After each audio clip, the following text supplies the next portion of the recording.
No experience in itself is a cause of our success or failure. We do not suffer from the shock of our experiences, the so called trauma, but instead what we make out of them, whatever suits our purposes. The Courage to be Disliked by Ishiro Kishimi and Fumitake Koga. This book is a distillation of Andler's philosophical and psychological ideas and teachings, taking the form of a narrative dialogue between a philosopher and a young man. Alderian psychology enjoys a broad base of support in Europe and the USA and presents simple and straightforward answers to the philosophical question, how can one be happy? This book argues that people can choose to live freely and authentically by rejecting external validation and embracing personal responsibility. The core message is that you are not bound by your past or others' opinions or societal pressures. By choosing your own lifestyle and embracing the courage to be disliked, you can live a free, happy, and meaningful life. Chapter 1. The First Night. Deny Trauma. The chapter opens with a young man, frustrated and skeptical, visiting a philosopher in his simple book-filled home. The young man has heard of the philosopher's unconventional ideas about happiness and freedom and seeks to challenge them. Their conversation unfolds as a debate with the young man questioning the philosopher's view and the philosopher calmly presenting Alderian psychology. The philosopher explains that Adler, unlike Freud, rejecting the idea that the past events, like trauma, dictates one's life, present or future, while Freudian psychology emphasizes the influence of past experiences. Alderian psychology focuses on choice and purpose. The philosopher asserts that people are not controlled by their past but actively choose their current lifestyle.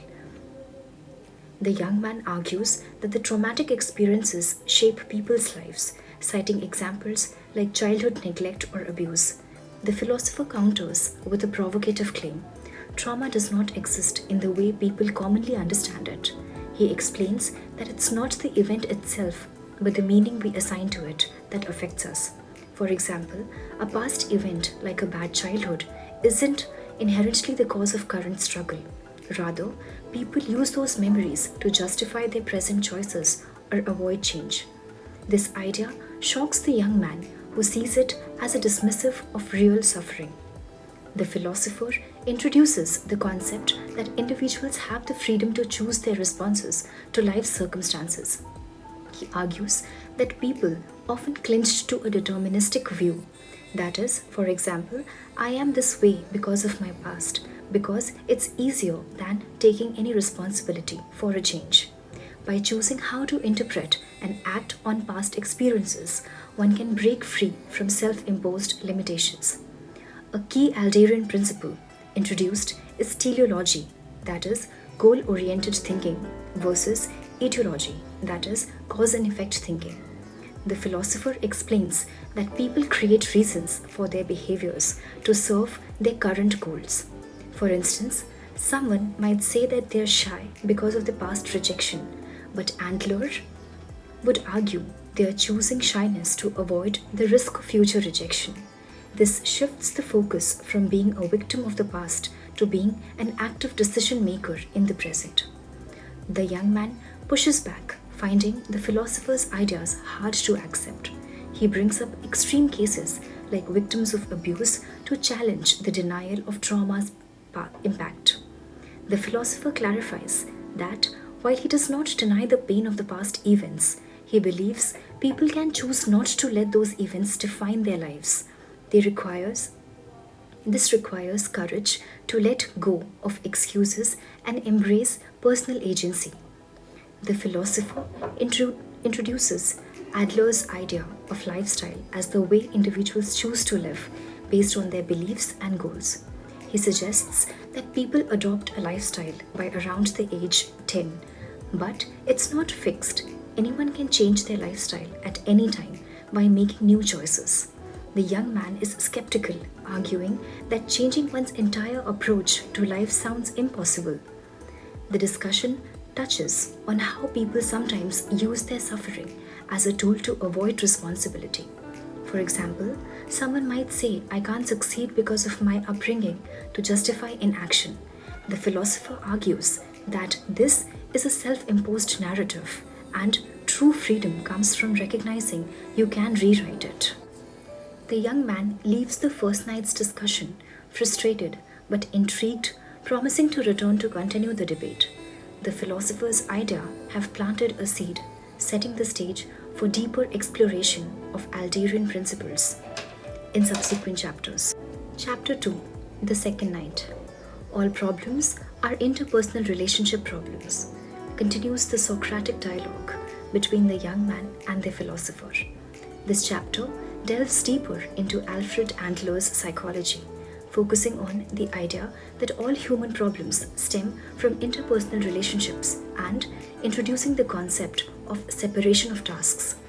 The young man remains skeptical, challenging the philosopher's ideas as they explore how relationships shape personal struggles and how individuals can achieve freedom by rethinking their approach to others. The philosopher begins with the bold calm. All problems are interpersonal relationship problems. He argues that human struggles, whether related to work, self-worth, or happiness, are rooted in how we interact with others. The young man finds this hard to believe, citing personal issues like self-doubt that seems unrelated to others. The philosopher counters that even internal struggles like feeling of inferiority arise from comparing oneself to others or seeking their approval. The philosopher introduces Adler's concept of inferiority feelings, which are universal but not inherently negative. Feeling inferior can motivate growth. However, when these feelings turn into an inferiority complex, a belief that one is fundamentally lacking, they become paralyzing. Conversely, some people overcompensate with superiority complex, boasting or seeking dominance to mask their insecurities. Both complexes stem from interpersonal comparisons, reinforcing the idea that relationships underpin all problems. The central concept of the chapter is the separation of task, which means distinguishing between what is within your control and what is not. For example, you can control your actions and words, but you cannot control how others react or think about you. The philosopher explains that trying to control others' tasks, like seeking their approval or changing their behavior, leads to suffering. By focusing only on your own tasks, you feel free yourself from unnecessary stress. The young man struggles with this, arguing that if it feels cold or dismissive to let go of caring about others' opinions. The philosopher argues that seeking approval from others traps people in a cycle of dependency. He suggests that true freedom comes from accepting that you cannot make everyone like you and that their opinions and their own tasks not yours. This idea challenges the young man who worries that ignoring others' views could lead to the isolation or selfishness. The philosopher clarifies that this isn't about being uncaring, about respecting others' autonomy while maintaining your own. The discussion emphasizes that applying the separation of task requires courage, particularly the courage to be disliked. By letting go of the need to please others, you can live authentically according to your own values. The philosopher explains that this does not mean becoming antagonistic, but rather accepting that some people may not like you, and that's okay. The philosopher critiques competitive mindset, where people view relationships as a hierarchy of winners and losers. He argues that this stems from a vertical view of relationships. Instead, Adler advocates for a horizontal approach where people can see each other as equals, fostering mutual respect rather than rivalry. The young man questions whether this is realistic in a world driven by competition, but the philosopher insists that choosing equality over hierarchy reduces conflict and promotes genuine connection. The young man remains resistant, raising practical concerns. For example, he asks how to avoid caring about others' judgments in situations like work or romance where approval seems critical. The philosopher responds that while it's natural to care, trying your self worth to others' opinions is a choice that leads to suffering. He encourages the young man to focus on his own actions and let others handle their own reactions. The young man leaves the second night's discussion still grappling with the philosopher's ideas but intrigued enough to continue the conversation. The concept of separating tasks challenges his worldview, setting the stage for deeper exploration. Chapter 3. The third night. Discard other people's tasks. The philosopher reiterates that the key to freedom lies in separation of task, which means focusing solely on your own responsibilities and not interfering with that of others. He emphasizes that trying to take on others' tasks, such as worrying about their opinions, feelings, or decisions, create unnecessary stress and conflict. For example, you can control how you treat someone, but their responses is their task, not yours. The young man struggles with this, arguing that it feels unnatural to detach from others' reactions, especially in close relationships like family or romance. The philosopher explains that interfering in others' tasks, for example, trying to make someone like you or change their behavior, not only burdens you but also disrespects their autonomy. Conversely, allowing others to handle their own tasks fosters mutual respect and healthier relationships. This approach requires trusting others to take responsibilities of their own lives, which the young man finds challenging, as he believes caring about others naturally involves worrying about their choices.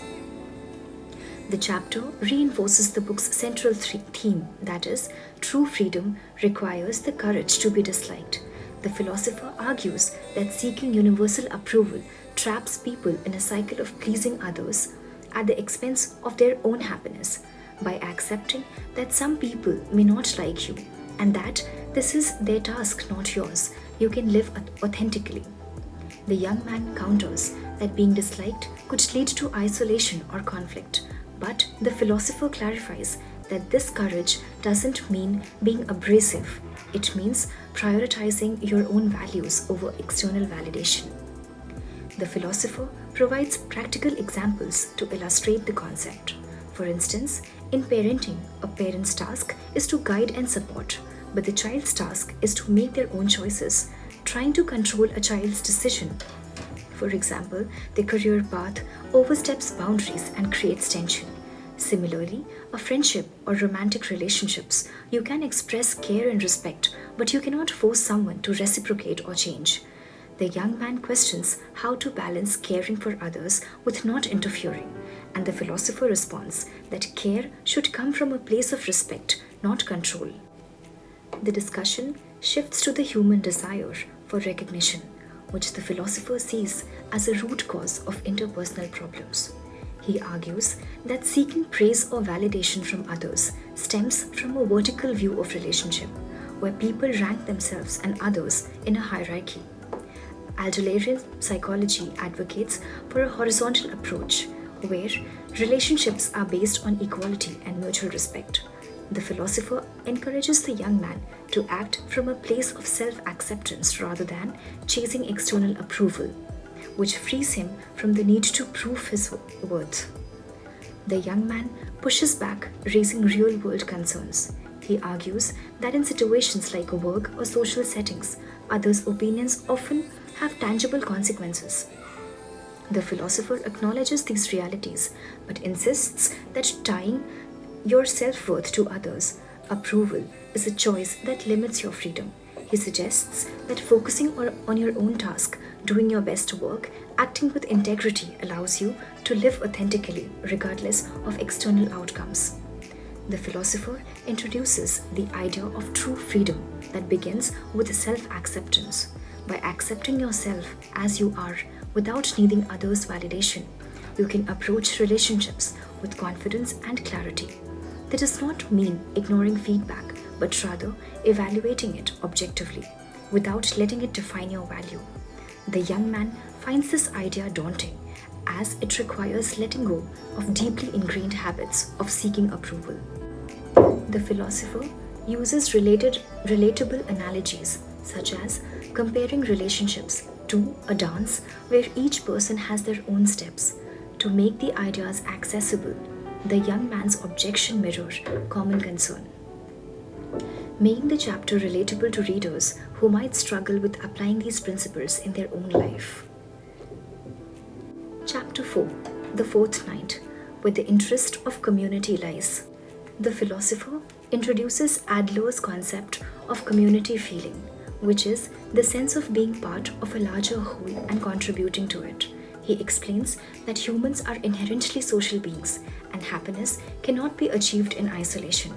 Community feeling involves seeing others as equals and working for common good, not out of obligation but because it fulfills a deep human need. The young man is initially resistant, viewing this as a loss of personal freedom or a demand to sacrifice his own goals. The philosopher argues that true happiness comes from contributing to others without expecting rewards like praise or recognition. He emphasizes that contribution does not mean grand gestures. Even small acts like being kind or doing your job well creates a sense of purpose and connection. The young man questions whether this is realistic, citing selfish tendencies in human nature. The philosopher counters that selfishness often stems from lack of community feeling, which leaves people feeling isolated and unfulfilled. Building on earlier discussions, the philosopher stresses on the importance of horizontal relationships, interactions based on equality rather than hierarchy. In a horizontal relationship, you see others as comrades, not competitors or superiors. This mindset fosters mutual respect and reduces conflict driven by comparison or power struggles. The young man struggles with this, pointing out that society often operates on vertical structures. The philosopher acknowledges this but insists that choosing a horizontal perspective within your own action transforms relationship. The key idea in this chapter is the courage to accept being ordinary. The philosopher argues that the desire to be special or superior often stems from feeling of inferiority and leads to unhealthy competition. By embracing ordinariness, accepting that you are enough as you are, you free yourself from the need of external validation. The young man resists, arguing that striving for excellence drives progress. The philosopher clarifies that contribution and growth are valuable but should come from a place of self-acceptance, not a need to outshine others. The young man challenges the philosopher's ideas, particularly the notion of contributing without expecting rewards. He argues that in a competitive world, selfless contribution might leave you exploited or overlooked. The philosopher responds that community feeling isn't about being naive. It's about acting with integrity and trusting that your contributions create a ripple effect, fostering mutual support. He also emphasizes that focusing on contribution shifts your perspective from scarcity to abundance. The philosopher highlights trust in others as a cornerstone of community feeling. This does not mean blind trust, but a willingness to believe in others' potential and respect their tasks. The young man questions how to trust in a world where people can be unreliable. The philosopher suggests starting with small acts of trust and contribution, which builds a sense of connection over time. The young man leaves the fortnight's discussion still wrestling with the idea of community feeling, particularly the challenge of self-acceptance and trusting others. However, he is beginning to see how contributing to a community can enhance his sense of purpose without compromising his freedom. Chapter 5: The Fifth Night, to live in earnest in the here and now. The philosopher emphasizes that true happiness lies in living fully in the here and now. He argues that dwelling on the past or worrying about the future creates unnecessary suffering and distracts from the present moment. According to Adlerian psychology, life is a series of moments, and each moment offers an opportunity to act with purpose and authenticity. The young man questions whether this is realistic, citing pressures like planning for the future or dealing with the past regrets. The philosopher counters that while planning is practical, tying your happiness to future outcomes or past events is a choice that limits your freedom. The philosopher introduces the concept of series of dots rather than a continuous line. Each dot represents a moment, and living earnestly means giving your best to each moment without being overly concerned with where it leads. This perspective frees you from the pressure of achieving a grand overarching purpose and instead focuses on making each moment meaningful through your actions. The young man finds this liberating but struggles with how to apply this in everyday life. The philosopher revisits the concept of lifestyle from reinforcing that you choose your own way of living through your actions and attitudes. While your lifestyle may have been shaped early in life, you have the power to change it at any time by making new choices. This requires courage to let go of familiar patterns. The young man expresses fear about making such changes, worried about failure or uncertainty. The philosopher encourages him to see change as a process of small intentional steps. The chapter ties together the book's central theme. The courage to be happy is inseparable from the courage to be disliked. The philosopher explains that living authentically, pursuing your own path, and contributing to others without seeking validation requires accepting that not everyone will approve of you. This courage allows you to build genuine relationships and find fulfillment in contributing to the community. The young man acknowledges the appeal of this idea but remains concerned about societal pressures and judgment. The philosopher reiterates the importance of self acceptance, acceptance of others, and the contribution to the community. He emphasizes that these principles are not abstract ideals but practical steps for living a fulfilling life. By accepting yourself as you are, you can approach others with openness and contribute without expecting rewards, creating a virtuous cycle of connections and purpose. The young man questions whether everyone can achieve this, and the philosopher insists that anyone can start by taking small actions rooted in these principles. The young man admits that while the philosopher's ideas are compelling, implementing them feels daunting. He worries about the risk of letting go of familiar habits or facing disapproval. The philosopher acknowledges this fear but encourages him to take the first step, emphasizing that change begins with action, not perfection. He uses the analogy of dance. You don't need to know all the steps to start moving. You just need to take one step at a time. Throughout the chapter, the young man shows signs of growth. While he remains skeptical, he is more open to philosophers' ideas than in earlier chapters. He begins to see that his dissatisfaction with life stems from his own choices, such as seeking approval or clinging to past grievances, and that he has the power to choose differently. The philosopher encourages him to trust in his abilities to live earnestly, assuming him that small, consistent efforts will lead to more fulfilling life. The young man leaves the final lines discussion with a mix of inspiration and uncertainty.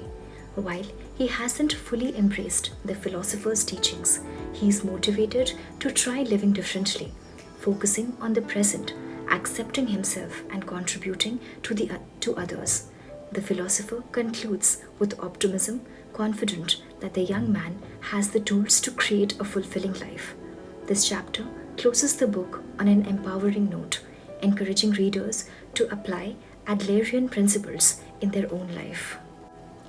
One of the last lines, and one of my favorite lines of the philosopher, that is, one more time, I give you the words of Adler. Someone has to start. Other people might not be cooperative, but that is not connected to you. My advice is, you should start with no regard to whether others are cooperative or not.